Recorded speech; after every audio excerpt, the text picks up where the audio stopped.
gara dhimmoota Premier League England wal qabatanitti yaada barruu sa'aatii qabnu waliin dinaa morkiin shaampiyoonummaa amma Arsenal kophaasaa waan haleelaa jiru fakkaata kilaboonni isa boodarra jiran adadumarraa sigigaachaa jiru tarii Aston Villa qofaadha ammarratti kan isa hordofaa jiru har'a Manchester City ni qaba Chelsea waliin taphaarraa kanarraa qabxii argachuu baannaan Arsenal kophaasaa morkii waggoota 20 oliif waancaa malee ture sana gara harkatti galfachuutti siquu danda'a.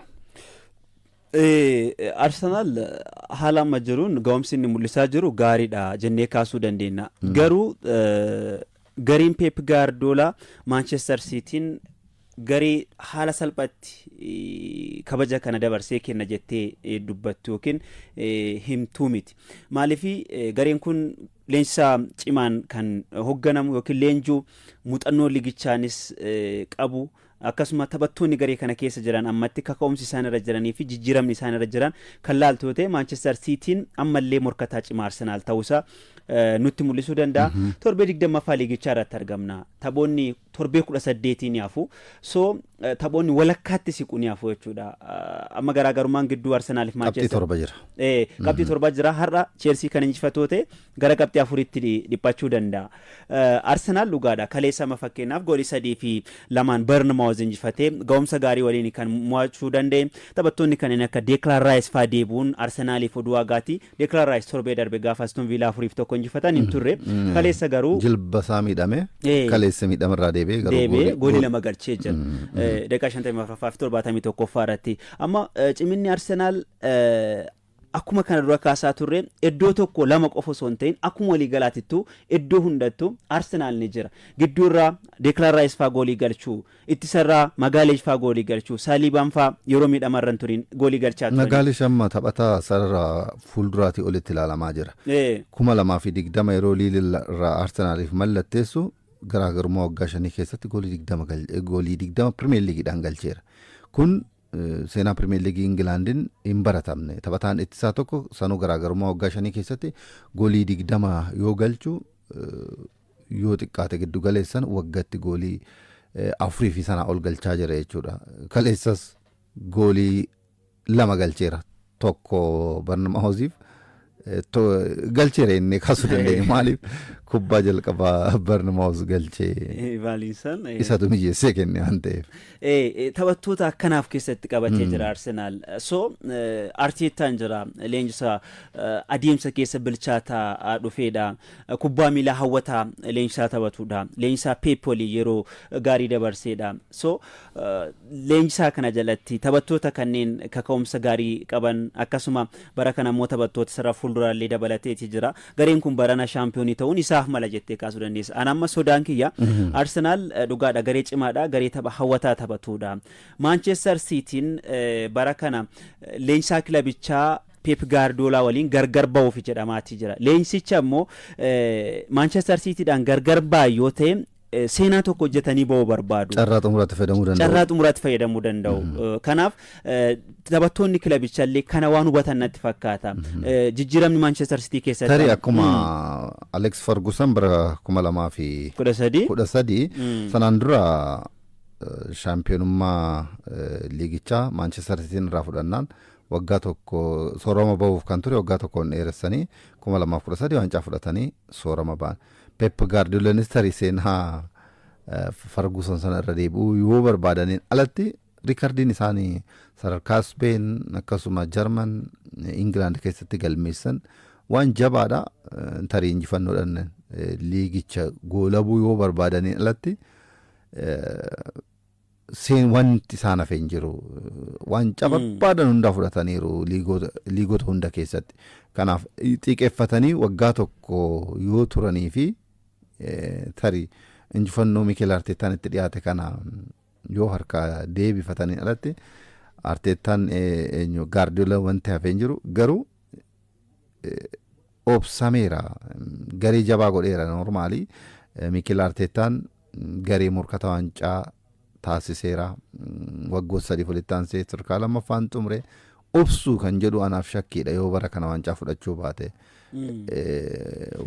waggoota afuriif walitti aansee sadarkaa lammaffaan xumure bara dorgommii taanus akkatuma kanaan akka itti fufuuf hoggansi Arsenaal Mikel Arteta obsuu danda'u waan jedhu anaaf gaaffiidha. Waliigalatti garuu Arsenaal amma iddoo hanqina qabutti hanqina isaa daran guuttateera. Taphattoonni amma yeroo dheeraaf miidhamarra turan yoo xiqqaate gara waggaa tokkootti siqu. Gabriel Jesus faanti miidhamarra ture tapha torbee darbeetiin goolii galcheera. Kaleessa jijjiiramee seenee Bukayo Saka fa'a waliin Leandro Trossard fa'a waliin dhiibbaa uumeera. Arsenaal boqonnaan dura hangas maran turre haa ta'uti isaan taphattoonni murteessoon kun jijjiiramanii yoo seenan dhiibbaa uumee ture Arsenaal boqonnaa deebidha. Kanaaf taphataan hunduu goolii galcha Arsenaal keessatti gahumsi David Raya akkam akka ta'e kama waliin beeknudha. Kanaaf Arsenaal cimina olaanaa irratti argama. Manchester Cityin hangamillee garaagarummaan isaan gidduu jiru qabxii 7 ta'u malee Arsenaal bara kana salphattee waan harka laatuun fakkaatu iddoo dur hanqina itti qabutti hanqina isaa sirreeffateera. Dur goolii baay'een galchu ittisuudhaan beekama. Bara kana garuu faallaa kanaatiin ittisaanis kilaboota sadarkaa fooyyee jiran keessaa isa tokkodha. Sadarkaa duraarra jira goolii 14 qofa kan itti galee goolii galchuunis yoo ilaalle sadarkaa lammaffaarra jira. Manchester City qofaan goolii 43 galchee Arsenaal goolii 40 galcheera. Kanaaf ittisni isaas akkasuma sararri fuulduraasaas daran wal madaaladha. Harka caalu tilmaama shaampiyoonummaa tarii Arsenaalumaaf kennuu dandeessa. Hanga ammaatti tapha 2 qofa kan mo'ame. City yoo ilaalle tapha 4 mo'ameera. Liverpool tapha 6 mo'ameera. Chelsea's akkasuma gara tapha 5 mo'ameera. Kanaaf morkiin Arsenaal bara kana taasisaa jiru waan laafadha jennee kaasuu hin dandeenyu. Amma Declan Rice yoo ilaalle taphataa torbee darbee jilbisaa miidhamee taphni Aston Villaan injifatan jala darbeedha. Kaleessa garuu goolii 2 galcheera. Seenaa Pirimeer Liigii Ingilaandiin goolii 2 galchee hin beeku. Kanaaf gahee taphattoonni sarara fuulduraarraa goolii hedduu osoo eegdu taphataa ittisaa yookiin sarara gidduurra goolii hedduu galchanii yeroo qabxii guutuu argatanii itti baantu jira. Odeegaardis Saakanis kaleessa kubbaa mijeessanii kennaniiru. Inumaa boqonnaa deebii yeroo jijjiiramanii seenanitti garaagarummaan Aston Villaa waliin jiru gara 6tti bal'ateera. Kanaaf imalli Arsenaal taasisaa jiru daran olaanaadha. Tarii Manchester City har'a maal galmeessuu danda'a kama waliin eegnudha.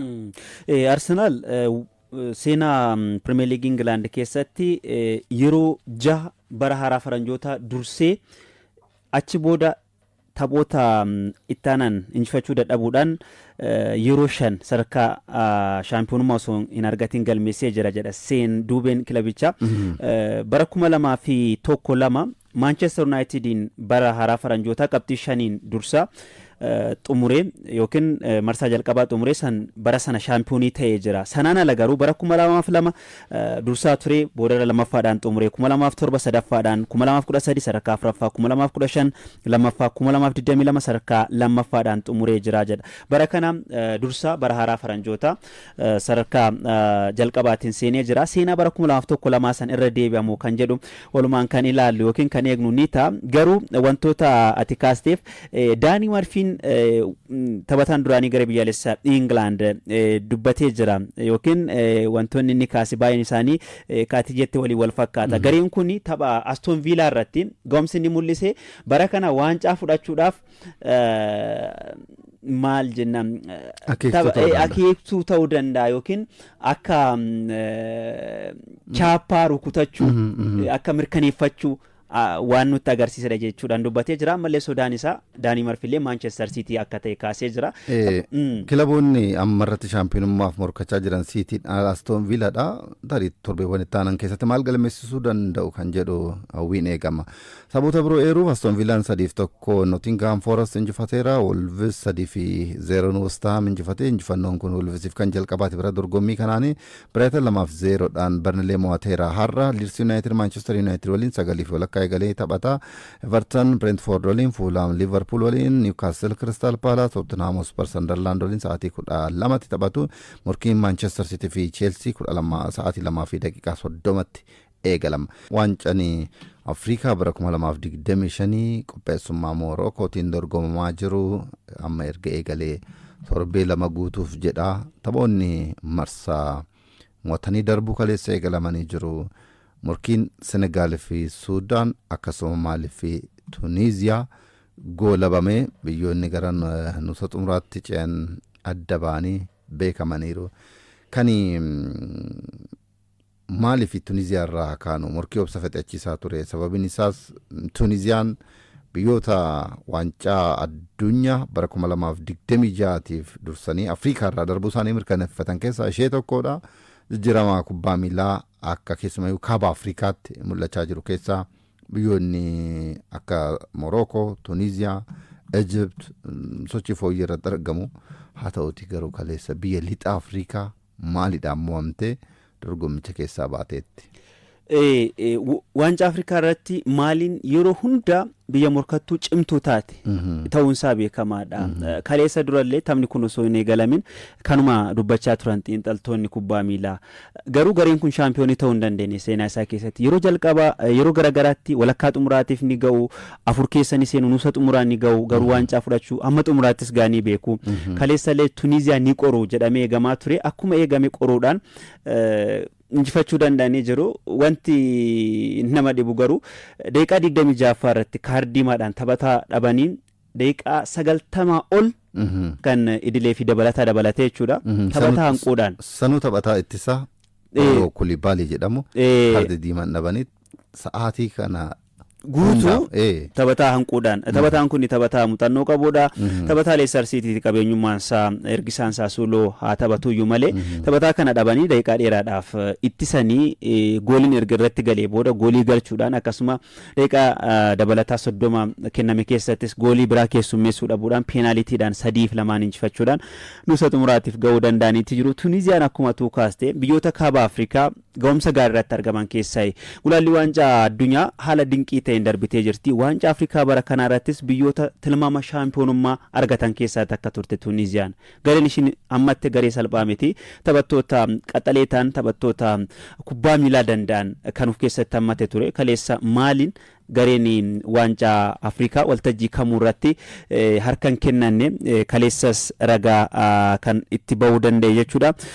Injifate marsaa itti aanuuf darbuu danda'e jira. Waancaa Afrikaa kanaan marsaa nuusa xumuraatiif yeroo hedduu ga'uudhaan biyyoota akka Kaameruun, Egypt akkasuma biyyoota akka Gaanaa fi Naayijeeriyaa taanuudhaan biyya 5ffaa 6ffaa ta'uu dandeesseeti jirti jechuudha. Bara 1994, 2002, 2004, 2012, 2013, 23 fi kan baranaa dabalatee nuusa xumuraatiif darbuu dandeessee jirti. Rikoordiin biraa ishiin galmeessite tapha kaleessaa irratti kaardiimaa kan argate taphataa garichaa dabalate. Waancaa Afrikaa afran darbeen biyyita akka Maalii kaardiimaa argattee hin jirtu. Kaleessas kan irra deebuu dandeesseeti jirti. Akka waliigalaatti garuu gareen Maalii waancaa Afrikaatiin waan addaa gochuudhaan beekamu. Kaleessas wanta kana irra deebi'uu danda'ee jira. Waancaa Afrikaa darbeen kan bara 2023tiin marsaa mo'atanii darbuu irraa gara nuusa xumuraa darbuu hin dandeenye ture. Tuniiziyaan kaleessa wanta kana irra deebuu dandeessee jirti. Maalii walitti dhufuun ishee carraa qabeettii ishee hin taasisne jedhamaatti jira.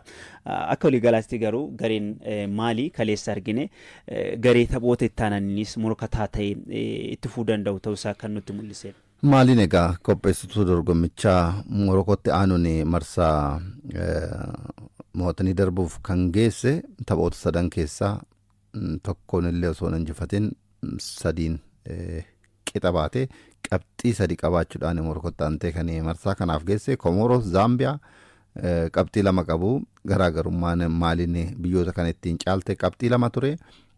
Qabxii yaraa jechuu dandeenya. Qabxii 3 maaliif Morokoon qabxii 7 darbite waan ta'eef osoo tapha tokkollee ramaddiidhaan hin mo'atin taphoota 3 qixa baatee sadarkaa kana geesse. Amma Afrikaa kibbaa fa'aa osoo ilaalle taphoota 3 irraa qabxii 6 argachuudhaan kan Ijiptitti aantee marsaa mo'atanii darbuuf geesse. Garuu qabxiin Maaliin amma marsaa mo'atanii darbuu ittiin geesse yoo ilaallu qabxii 3 haa ta'uti garuu kaleessa taphataan tokko kaardii diiman jalaa bahus qabxii olaanaa galmeessisuudhaan marsaa nuusa xumuraatiif ga'uu ishee mirkaneeffattee jirti. Tuniiziyaa yoo ilaalle ramaddii caa jala turte Naayijeeriyaa fa'aa waliin haa ta'uti garuu sadarkaa lammaffaadhaan marsaa kana geessus kaleessaa milkaa'uu hin dandeenye taphata hanquudhaan kan morkatte maaliin milkooftee biyyoota 8 nusa xumuraatiif darban keessaa ishee tokko taateerte. Biyyi lixa Afrikaa kuni kan Suudaanii fi kan Senegaal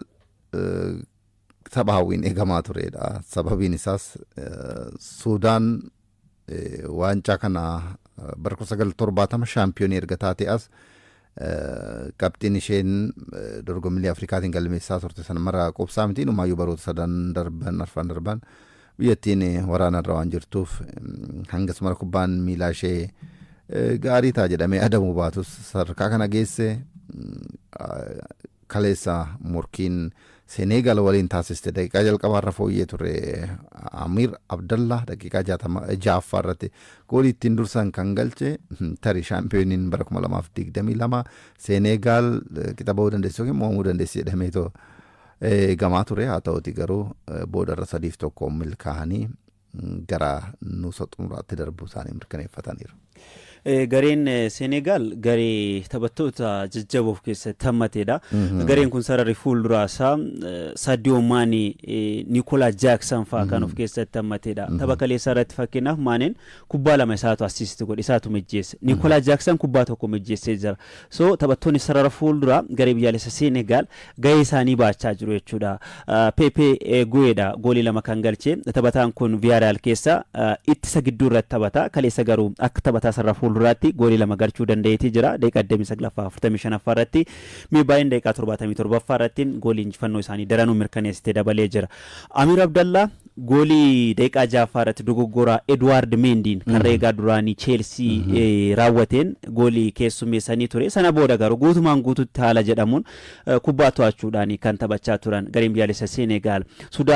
Sudaan kubbaa dhedheeroo fayyadamuudhaaf yaalanii turanii garuu sararri ittisaa garee biyyaalessa Senegaal garee laayyoo waan hin ta'iniif taphattoota hedduu Premier League akkasuma La Liga fi Serie A keessa beeknu sarara gidduu fakkeenyaaf kilaba garee kana Idrissa Gana Guefa, Diarra Lassana, Diarra fa Pepe Guefa kan of keessatti hammateedha. Sararri fuulduraa isaanii Ismail Assar, Nicolas Jackson fi Sadio Maane akkanumattuu gaafa laaltu garee sodaachisaadha. Garee cimaadha.